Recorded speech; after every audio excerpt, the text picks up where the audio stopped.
Hello everyone, and welcome to Darkness Beckons. Crescent Moon, get ready for spine-chilling tales and eerie mysteries that will keep you hooked till the very end. Don't forget to subscribe.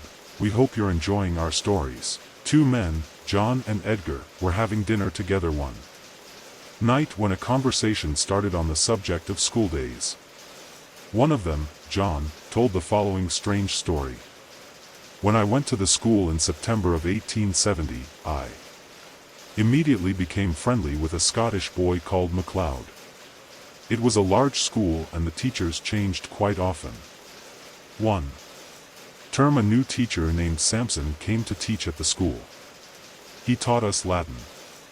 He was tall and pale with a black beard, and he was popular with the boys because he used to tell us all about his travels to different countries.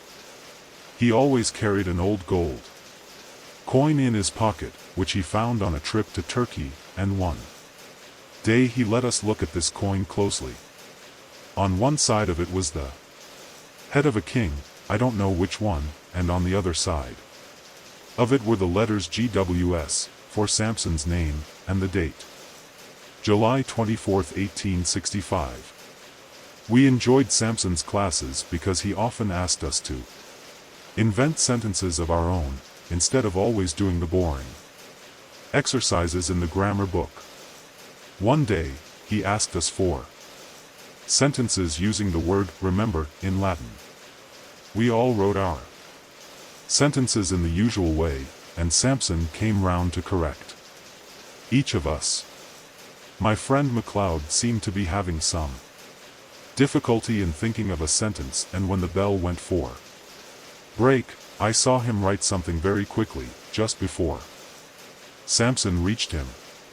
So MacLeod's sentence was the last one that Samson corrected that day.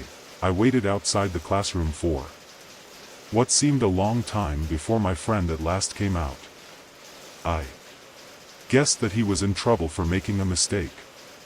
When he did come out, he was looking thoughtful. What happened? Was old Samson angry? I asked. No. My sentence was all right. I think. I wrote, memento. Putii inter quatuor taxos, said MacLeod. Well, what does all that mean? I asked. That's the funny thing, he explained. I don't really know, you see. I couldn't think of anything to write until just before Samson got to me. Then those words just came into my head from nowhere, and it was very strange. I could see a sort of picture of it in my head. I think it means, remember the well among the 4 trees. When Samson read it, he went quiet for a long time, then he started to ask me questions about my family and where I came from. Then he let me go. We soon forgot about the lesson and MacLeod's strange sentence, because the next day MacLeod became ill with a cold and he didn't come to school for a week. Nothing happened for about a month, until one day when we were, again, writing Latin sentences for Samson. This time we had to write them on pieces of paper and give them to him for correction. He started looking through them, but when he got to one piece of paper he turned white and cried out, looking very frightened. He got up and hurried out of the classroom, and we sat there for a long time, wondering what to do. Finally, I got up to have a look at the papers, and the first thing I noticed was that the top one was in red ink. Our school never allowed us to use red ink. It was against the rules. The sentence on the paper said, Si tu non veneris ad me, ego veniam ad te, which means, if you don't come to me, I will come to you. All the boys looked at it, and they all promised that the sentence was not theirs. To check, I counted the pieces of paper. There were 17 of them, but there were only 16 boys in the class. Where this paper came from, no one could say. I put it in my pocket and it wasn't until that afternoon that I took it out again.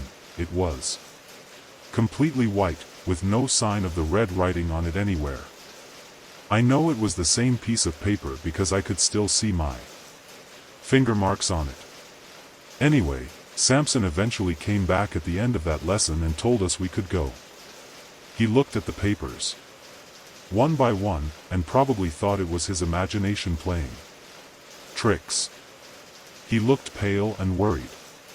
The next day, Samson was in school again and he seemed quite normal, but it was that night that the third strange thing happened. It was about midnight when I suddenly woke up. Somebody was shouting at me. It was McLeod, who shared my room. He looked terrified.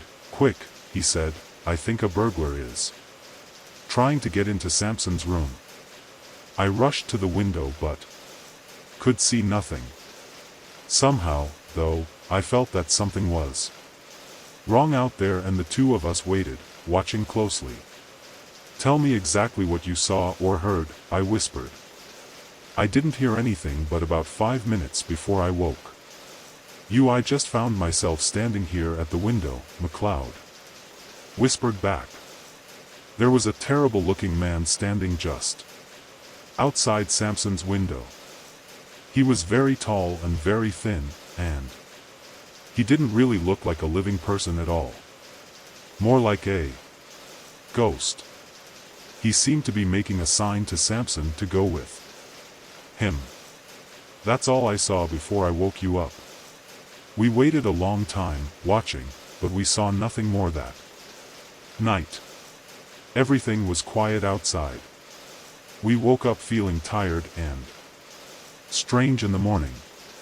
But during the day the news went round that no one could find Samson anywhere, and he didn't come for our Latin class that day. In fact, we never heard of or saw Samson again. Somehow, McLeod and I knew that we should keep quiet about what he had seen that night, and we never told anyone. "It's a good story, John," said Edgar, listening to his friend as he finished his wine, "a very good one. But now I really must be on my way home. I hope I don't meet any strange, thin men on the way." The two men laughed, shook hands and went their different ways. It was about a year later that Edgar, the listener to John's story, traveled to Ireland to visit another friend who lived in an old country house there. One evening his host was looking in a box full of various old things for a key that he wanted. Suddenly he pulled a small object out of the box and held it up. "Have a look at this, Edgar." "What do you think it is?" he asked. It was an old gold coin with the head of a king on the front. Edgar looked closely. "Where did you get it?" he asked quietly. "Well, it's quite an interesting story," began his friend. "A year or two ago we were working on that area of the garden over there. In the corner, can you see? Among the 4 trees? Right in the middle of the trees, we found an old well, and at the bottom of it, you'll never guess what we found." "Yes, I will." "Was it a body, by any chance?" asked Edgar. His friend was surprised. "Yes, it was. In fact, we found 2 bodies. One of them had its arms tightly around the other. They were probably there for 30 years or more. Anyway, we pulled them out, and in the pocket of one of them we found this old coin, from Turkey or somewhere, by the look of it. It's got something on the back of it, too. Can you see what it says?" "Yes, I think I can," said Edgar. "It seems to be the letters GWS. And the date July 24, 1865.